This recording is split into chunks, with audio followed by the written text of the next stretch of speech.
I've always wanted to be mostly paper-free. I mean mostly because if I want to address the elephant in the room, I do have a lot of books, and I do keep purchasing them.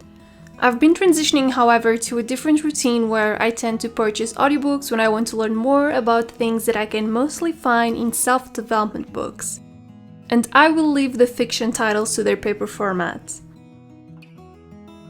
But there's a lot of paper in my house besides books. I have documents, receipts, bills, contracts, random notes, notebooks, letters, and notepads, which, after a bit of thought, I found were all pretty much useless for my specific lifestyle.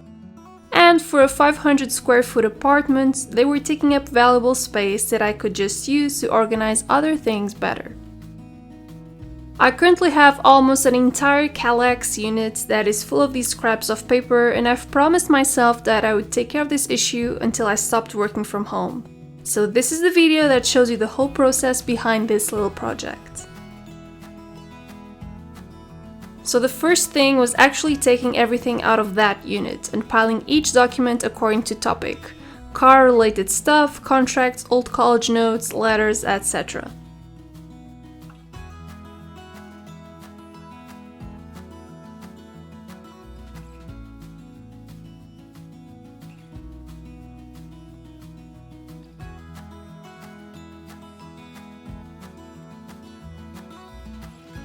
After finishing making those piles, I got my phone, accessed my family documents folder, which is a shared folder in iCloud, and created one folder per pile, so I already know where everything is supposed to go. And because this was definitely not a single day event, I committed to organize one pile of documents per day while keeping the remaining documents already organized and ready to be filtered in the future. Each pile of documents would have to be sorted as well into smaller piles. A pile for documents that should be immediately trashed, a pile for documents that should be scanned then trashed, and a pile for documents that should be scanned then kept. And then it's time for the scanning process, which is that time-consuming thing that basically justifies why I had to break this process into several days. I use the free version of an app called CamScan for this, because it's simple and intuitive enough for me, and that's pretty much the only reason why. It's pretty good at automatically detecting the corners of your document and formatting the image so it looks scanned. You can then rearrange your image and add pages to your document and then upload it directly to your preferred folder.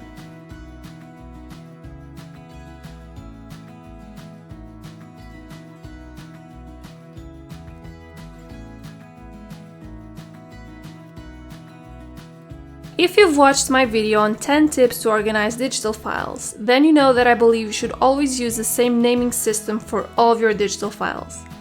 Every time you have a date-sensitive file, type in the date of the file first, in a year, month, and day format, because it's easier for your computer to sort.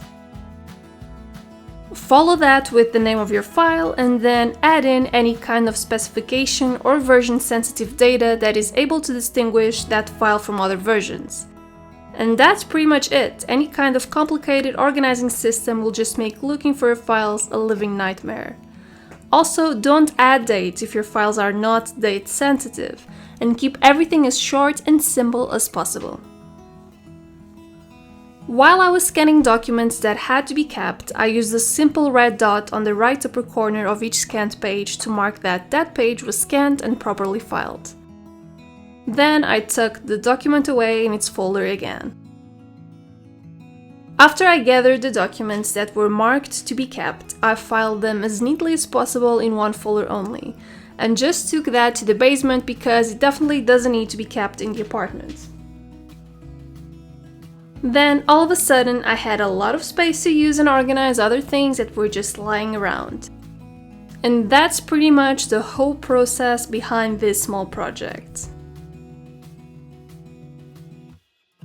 If you feel uncertain about what you should be doing with your newly found time, a creative challenge or productivity class may offer some guidance and help you discover new topics and interests, as well as get you started on that side hustle that you can do at home and help reinforce your budget.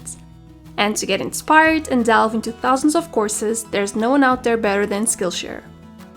Skillshare allows you to learn almost anything for less than $10 a month. They have thousands of courses on management and business, productivity, photography, writing, languages, illustration and design, music, cooking, and so on. I've recently expanded my houseplant collection, and so I've been watching this class on how to take care of my plants so I can expand that knowledge and make sure I keep them as healthy as possible. And even if you're not willing to start paying $10 a month for classes, that's not a problem, because the first 1,000 people using my promo code will have 2 months of classes for free, no strings attached. And you can use that time to learn so many different things. Using this promo code also tells Skillshare that you came from my channel, which is always nice if you enjoy my content and want to keep supporting our study corner. I hope you enjoyed today's video, and I will see you next week. Bye guys!